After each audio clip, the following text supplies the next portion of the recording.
ঘাটশিলা ঝাড়খণ্ডের পূর্ব সিংভূম জেলার সেই ছোট্ট শহর যেটি অনুচ্চ পাহাড়, টিলা, সুবর্ণরেখা নদী, মন্দির নিয়ে কালজয়ী সাহিত্যিক বিভূতিভূষণ বন্দ্যোপাধ্যায়ের স্মৃতিধন্য।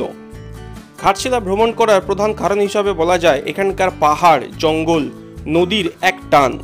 হয়তো ঠিক একই কারণে অরণ্যকের স্রষ্টা বিভূতিভূষণ বন্দ্যোপাধ্যায় এখানেই সুবর্ণরেখা নদীর তীরে বাসা বেঁধেছিলেন, আর 1950 সালেই তিনি এখানে তার শেষ নিঃশ্বাস ত্যাগ করেছিলেন।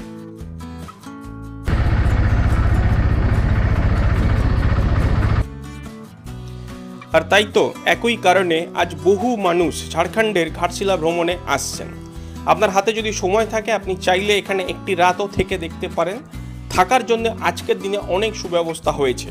আর হাতে যদি সময় কম আমার মতো, তাহলে সকালে ট্রেন ধরুন, দিনের দিন এখানে ঘুরে দেখুন এবং সন্ধ্যের ট্রেনে আবার আপনি হাওড়ায় চলে আসুন। তো আজকের এই ভিডিওতে আপনাদের জন্য থাকছে একদিনের ঘাটশিলা ভ্রমণের সমস্ত ইনফরমেশন।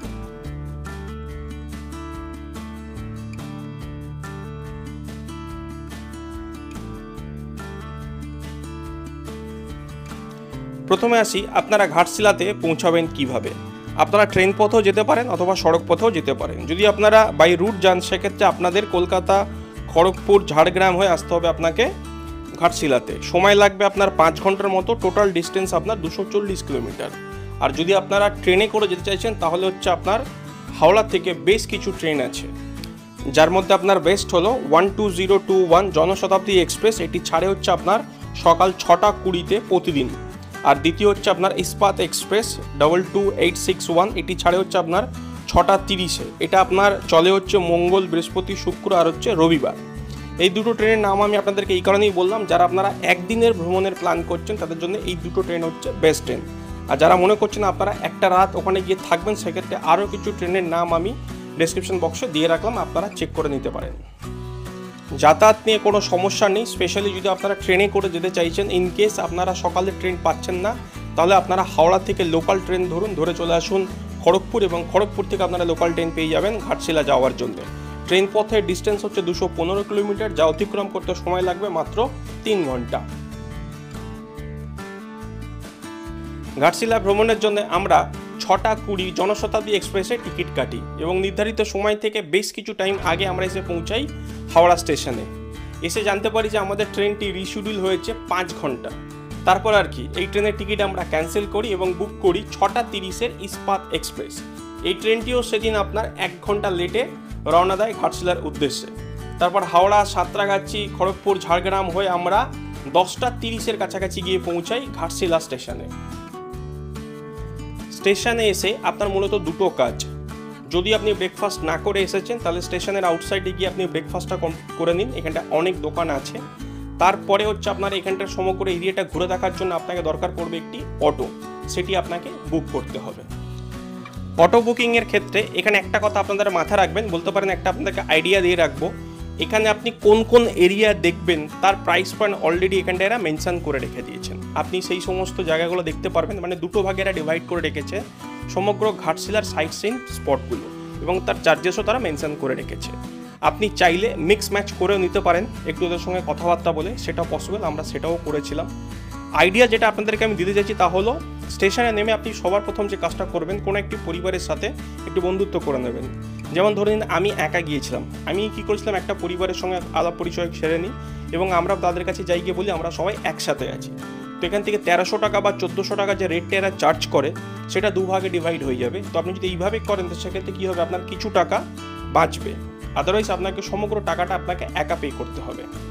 আর যেমনটি আপনাদেরকে বললাম যে ঘাটশিলাতে অনেক দর্শনীয় জায়গা আছে দেখার মতো, তো সেইগুলোকে এনারা দুভাগে ডিভাইড করেছে। প্রতিটি প্ল্যানে হচ্ছে আপনার 7টা করে স্পট রয়েছে। আপনারা চাইলে একদিনের জন্য যে কোনো একটা প্ল্যান সিলেক্ট করতে পারেন, আর যদি আপনারা 2 দিনের জন্য আসছেন তাহলে দুটোই আপনারা কভার করতে পারেন।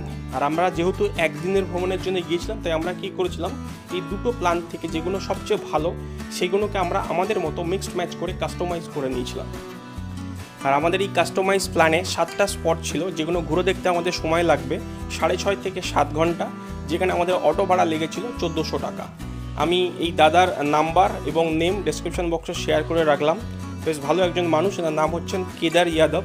ইনি আজকের আমাদেরকে পুরো ঘাটশিলাটাকে ঘুরিয়ে দেখান। সবার প্রথম আমরা চলে আসি রঙ্কিনী দেবীর মায়ের মন্দির দর্শন করতে, আর এটি আপনার স্টেশনের একদম কাছেই আছে। রঙ্কিনী কালী মন্দিরটি কালী মাতার উপাসনা করার জন্য নির্মিত হয়েছিল। এটি রঙ্কিনী মাতার মন্দির নামে পরিচিত। শোনা যায় ঘাটশিলার মন্দিরে অতীতে নরবলি হতো। স্থানীয় লোকেদের মধ্যে রঙ্কিনী দেবীর অত্যন্ত জনপ্রিয়তা এবং লোকজন মা রঙ্কিনী দেবীর শক্তি এবং তার প্রভাবকে বিশ্বাস করেন।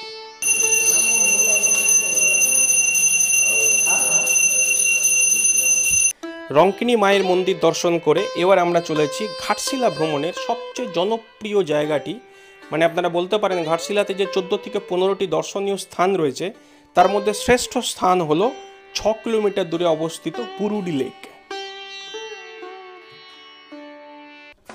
আর এই 6 কিলোমিটার যে রাস্তা আছে, যে রাস্তা দিয়ে আপনি ঘাটশিলাতে পৌঁছাবেন, তার চতুর্দিকের দৃশ্য আপনার খুব ভালো লাগবে। আর এখানে আপনি দেখতে পাবেন স্থানীয় মানুষের বাসস্থান, বলতে পারেন ঝাড়খণ্ডে যে আদিবাসী সমাজ রয়েছে তার কিছুটা ঝলক আপনি এই জার্নিতে পাবেন। আর বুরুডি লেকে পৌঁছে আপনি ভুল করেও এখানকার আদিবাসী স্টাইলে দেশি খাবার খেতে কিন্তু মিস করবেন না। আমরা প্রথমে এখানে পৌঁছে লেকটি ঘুরে দেখার পূর্বে এখানে একটা দোকানে এসে দুপুরের খাবার অর্ডার করে দিই। এখান থেকে আপনারা ডিম ভাত, মাছ ভাত, তার সঙ্গে দেশি চিকেনও পাবেন। তো আমরা দেশি চিকেন অর্ডার করে দিয়েছিলাম, যার প্রাইস নিয়েছিল 250 টাকা। এখানে অর্ডার দিয়ে আমরা চলে যাই বুরুডি লেক ঘুরতে। যে টাইমটার ভেতরে আমরা ঘুরবো তার মধ্যে এনারা রান্না রেডি করে দেবে। ঘোরা শেষে আমরা আবার এখানে এসে খাবার খেয়ে আমাদের পরবর্তী স্থানে আবার যেতে পারবো। দুপুরের খাবার অর্ডার দিয়ে এবার আমরা চলেছি বুরুডি লেক ভ্রমণে।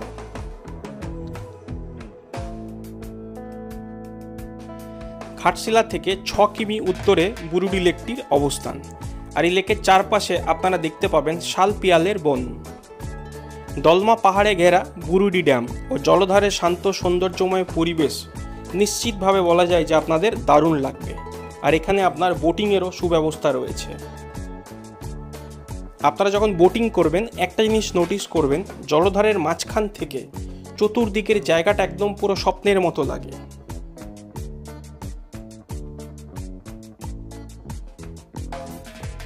আর প্রতি বছর অক্টোবর মাসে এই বুরুডি লেকের চতুর্দিকে একটি মেলা বসে, যার নাম হচ্ছে বিন্দা মেলা। এটি কিন্তু খুব জনপ্রিয় একটি মেলা। এটি বিশেষত সাঁওতাল উপজাতির জন্য একটি নৌকা খেলা। এখানে আপনাদের বোটিংয়েরও সুব্যবস্থা রয়েছে। বোটিং করার জন্য আপনার চার্জ লাগবে জনপ্রতি 100 টাকা। আমরা যখন এসেছিলাম এখানে আমরা বোটিং করতে কিন্তু ভুলিনি। 100 টাকার বিনিময়ে আমরা কিন্তু এই বুরুডি লেকের চতুর্দিকটা ঘুরে দেখি। তো আপনারা যখন আসবেন অবশ্যই কিন্তু বোটিংটাও করবেন। প্রায় বলতে পারেন ঘন্টাখানিক মতো সময় লাগবে আপনার বুরুডি লেক এবং তার চতুর্দিকটি খুব সুন্দরভাবে আপনাকে ঘুরে দেখার জন্য। এখানটায় আপনার ঘোরা হয়ে গেলে এবার আপনি চলে আসুন হচ্ছে যেখানে আপনি দুপুরের খাবার অর্ডার করেছেন। আর এই বুরুডি লেকে যেমনটি আপনাদেরকে আগে বললাম, দুপুরের খাবারের জন্য অনেক হোটেল রয়েছে। তো আমাদের যিনি অটোর দাদা ছিলেন, কেদার দাদা, উনি আমাদেরকে এই হোটেলটাকে সাজেস্ট করেছিল। তো এখানে আপনারা দুপুরের ডিম ভাত, মাছ ভাত, তার সাথে হচ্ছে দেশি চিকেনও আপনারা পাবেন। তো আমরা অর্ডার করে গিয়েছিলাম 250 টাকার বিনিময়ে হচ্ছে চিকেন থালি, যেটা আমাদেরকে সার্ভ করা হলো। খাবারের কোয়ালিটি এবং টেস্ট নিয়ে বলতে পারি খুবই সুন্দর। আপনারা যদি কখনো বুরুডি লেকে আসেন অবশ্যই এই হোটেল থেকে দুপুরের খাবার হিসাবে দেশি চিকেন খেতে পারেন। আর ঘাটশিলা ভ্রমণে 14টা স্পটের ভেতরে আপনি কোনো স্পট রাখুন না রাখুন, বুরুডি লেক কিন্তু অবশ্যই রাখবেন। স্পেশালি হচ্ছে এখানকার এই আদিবাসী খাবার, দেশি খাবার আপনাদেরকে টেস্ট করার জন্য। মাটির উনান, কাঠের জালের রান্না, সাথে দেশি মুরগি, তিনটের কম্বিনেশনে দুপুরের লাঞ্চ আমাদের হয়ে উঠেছিল এক কথায় অসাধারণ। এবারে আমরা চললাম এখান থেকে ধারাগিরি ফলস দেখতে। ঘাটশিলা স্টেশন থেকে এর ডিস্টেন্স 9 কিলোমিটার আর বুরুডি লেক থেকে এর ডিস্টেন্স 2.5 থেকে 3 কিলোমিটার। যাওয়ার পথে আমরা রাস্তায় দেখতে পেলাম এক শিয়াল মামার, তার সঙ্গে জঙ্গল এবং আদিবাসী গ্রাম। এছাড়াও চোখে পড়লো এখানটা অনেক রিসর্ট তৈরি হচ্ছে। আগামী দিনে আপনারা যারা আসবেন, নাইট স্টে করবেন, তার ব্যবস্থা কিছু টাইম পরে হয়তো এখানে আপনারা দেখতে পাবেন। অটো যেখানে এসে আপনাকে নামিয়ে দেবেন সেখান থেকে এই জলপ্রপাতের ডিস্টেন্স প্রায় 800 থেকে 900 মিটার। সেখানে পৌঁছানোর জন্য আপনাকে একটি লোকাল গাইড নিতে হবে, কারণ একটি জঙ্গলের মধ্য দিয়ে আপনাকে যেতে হবে। গাইড তো বলা যায় না, এখানকার কিছু স্থানীয় বাচ্চারা আছে যারা আপনাকে সাথে করে নিয়ে যাবে, আবার আপনাকে সাথে করে নিয়ে এসে ছেড়ে দিয়ে যাবে। তার বিনিময়ে তারা 50 থেকে 60 টাকা চায়, আপনি ভালোবেসে যেটা মনে হয় তাদেরকে দেবেন। আর আজকের আমাদেরকে এখান থেকে এই জলপ্রপাতটি দেখাতে নিয়ে যাচ্ছেন রমেশ সিং। ঘাটশিলার দর্শনীয় স্থান বললে সবার আগে আমাদের মাথায় আসে ধারাগিরি জলপ্রপাতের নাম। এটি ঘাটশিলার উত্তর দিকে অবস্থিত, স্টেশন থেকে যার ডিস্টেন্স 9 কিলোমিটার। এটি ধারাগিরি পাহাড় থেকে 21 ফুট নিচে নেমে আসা একটি জলপ্রপাত। দেখতে কিন্তু দারুণ লাগে। শুধু বর্ষার আগের 2 মাস এটি জলশূন্য থাকে, তো সেই সময় যদি আপনারা এসেছেন তাহলে এর সৌন্দর্য কিন্তু উপভোগ করতে পারবেন না। আর এখানে একটি অতি প্রাচীন কালী মায়ের মন্দির আছে। এই অঞ্চলটি একটি বন্য অঞ্চল, পাহাড়ি ধরনের। যারা স্পেশালি ট্রেকিং অ্যাডভেঞ্চার পছন্দ করেন তাদের কিন্তু দারুণ লাগবে। পাহাড়ি পথ ধরে ট্রেকিং করে আপনাকে পৌঁছাতে হবেন। যারা শীতকালে আসছেন, মানে ওই নভেম্বর, ডিসেম্বর, জানুয়ারি, ফেব্রুয়ারি, এই 5টা মাসের মধ্যে যদি আপনারা এখানে আসেন তাহলে এই জলপ্রপাতের সৌন্দর্যে কিন্তু আপনি মুগ্ধ হবেন। এখানে স্বয়ং বিভূতিভূষণ বন্দ্যোপাধ্যায় বহু টাইম এখানে কাটিয়েছেন, এখান থেকে অনেক জিনিসপত্র তিনি লিখেছেন। আমরা যখন এখানে গিয়েছিলাম তখন হচ্ছে জলপ্রপাতের জলের যে স্পিড সেটা ছিল একটু কম, বাট ছিল ভালো লাগছিল সবচেয়ে যেটা শান্ত। উপর থেকে যদি গাছের কোনো পাতা আপনার খসে পড়ছে সেটা পড়ছে তারও আওয়াজটা পাচ্ছিলাম, বিকজ এখানে ভিড়ভাড়টা কম ছিল, নিস্তব্ধতা একটু বেশি ছিল। আর ঝর্ণার জল যখন উপর থেকে পড়ছে তার যে সাউন্ড সেটা ভালো লাগছিল, যদিও তার স্পিডটা অনেক কম ছিল। ধারাগিরি জলপ্রপাত এবং রমেশ সিং দুজনকে বিদায় জানিয়ে আমরা এখন চললাম ফুলডুংরি পাহাড়ের দিকে।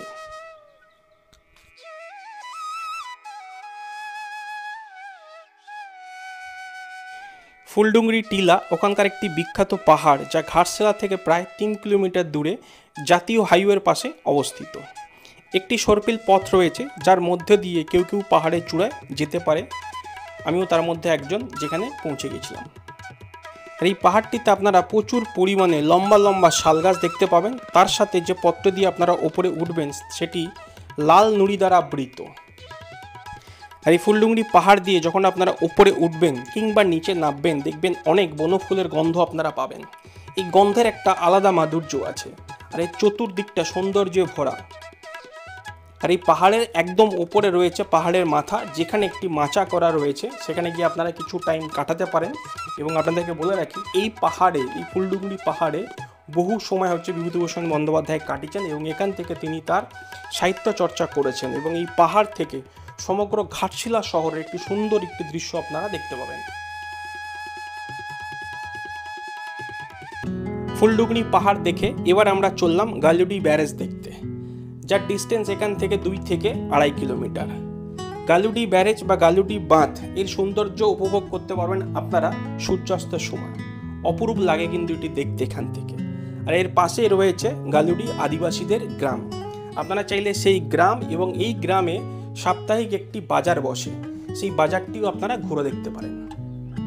আর আমি যদি পরবর্তী সময়ে কখনো ঘাটশিলা ভ্রমণে আসি তাহলে অবশ্যই এখানকার আদিবাসী বাজারটা আপনাদের সঙ্গে শেয়ার করব। খুব দারুণ নাকি আমি শুনেছি। যদি আপনারা আসেন তাহলে বাজারটা কিন্তু অবশ্যই যাবেন।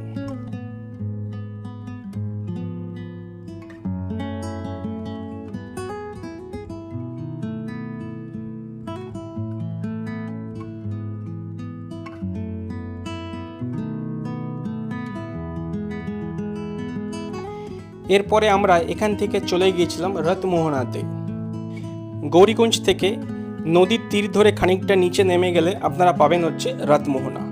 রথমোহনা আসলে একটি সন্ধ্যেবেলার হচ্ছে সূর্যাস্তের জন্য আদর্শ জায়গা। রথমোহনা থেকে সুবর্ণরেখার সূর্যাস্তের জাদুকরী দৃশ্য বহুদিন স্মৃতিতে আপনার জাগ্রত হয়ে থাকবে। এছাড়াও মৌভান্ডার সেতু থেকে সকালে সুবর্ণরেখার অসম্ভব সুন্দর একটি সূর্যোদয় আপনারা দেখতে পাবেন।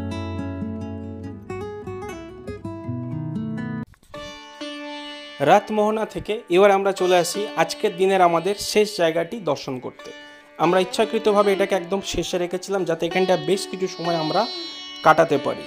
একটি আবেগতাড়িত জায়গা, গৌরীকুঞ্জ, বিভূতিভূষণ বন্দ্যোপাধ্যায়ের বাড়ি। এই বাড়িতে বিভূতিভূষণ বন্দ্যোপাধ্যায় তার জীবনের শেষ 40 বছর কাটিয়েছেন।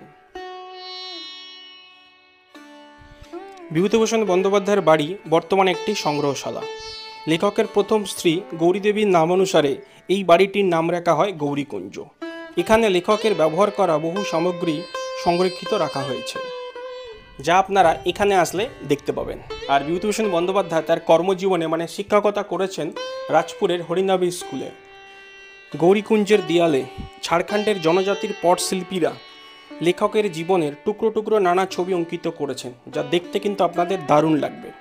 ঘাটশিলা ভ্রমণ সত্যি অসম্পূর্ণ থেকে যাবে যদি আপনারা গৌরীকুঞ্জ দর্শন না করেন। আর এখান থেকে শেষ হলো আমাদের একদিনের ঘাটশিলা ভ্রমণ। একদিনের ঘাটশিলা ভ্রমণে আমার কত টাকা খরচা হয়েছে বা আপনাদের কত টাকা খরচা হতে পারে তার একটা আইডিয়া দিয়ে রাখবো। ঘাটশিলা পৌঁছাতে আমাদের ট্রেনের ভাড়া পড়েছিল 135 টাকা সেকেন্ড সিটিংয়ে। যদি আপনারা চেয়ার কারে যান তাহলে পড়বে 435 টাকা। স্টেশনে গিয়ে আমরা ব্রেকফাস্ট করেছিলাম, খরচা হয়েছিল 50 টাকা। সাইট সিনের জন্য অটো বুক করেছিলাম 1400 টাকা ভাড়া। শেয়ারে আমরা পে করেছি দুজন মিলে, তাই আমার পড়েছিল 700 টাকা। পুরুডি লেগে আমার দুপুরে লাঞ্চে খরচা হয়েছিল 250 টাকা। আর বোটিং করতে আমার চার্জ লেগেছিল বুরুডি লেগে 100 টাকা। আর ধারাগিরি ফলসে যে গাইডটি ছিল সেখানে আমরা পে করেছিলাম 60 রুপিস। আর ঘাটশিলা থেকে হাওড়া ফিরতে আপনার সেকেন্ড সিটিংয়ে খরচা পড়বে 135 টাকা। তো টোটাল আপনার আনুমানিক খরচা হচ্ছে 1400 টাকা মতো। এই খরচাটা আপনারা আরও কমে করতে পারেন যদি আপনারা 4 জন বা 5 জনের গ্রুপে করে যান, সেক্ষেত্রে অটো ভাড়াতে আপনারা বেশ কিছু টাকাও বাঁচাতে পারবেন। গৌরীকুঞ্জ থেকে আমরা চলে আসি আপনার হচ্ছে ঘাটশিলা স্টেশনে, যার ডিস্টেন্স এখান থেকে অ্যারাউন্ড 2 কিলোমিটার মতো। আর যারা আপনারা মনে করছেন সেম ডেতে আপনারা রিটার্ন করবেন, সেক্ষেত্রে আপনারা 12022 জনশতাব্দী এক্সপ্রেস এটি আপনারা নিতে পারেন। এই ট্রেনটি ঘাটশিলা স্টেশন থেকে ছাড়ে হচ্ছে আপনার 5:32 ডেলি এবং হাওড়া স্টেশনে গিয়ে পৌঁছায় হচ্ছে আপনার 8:55।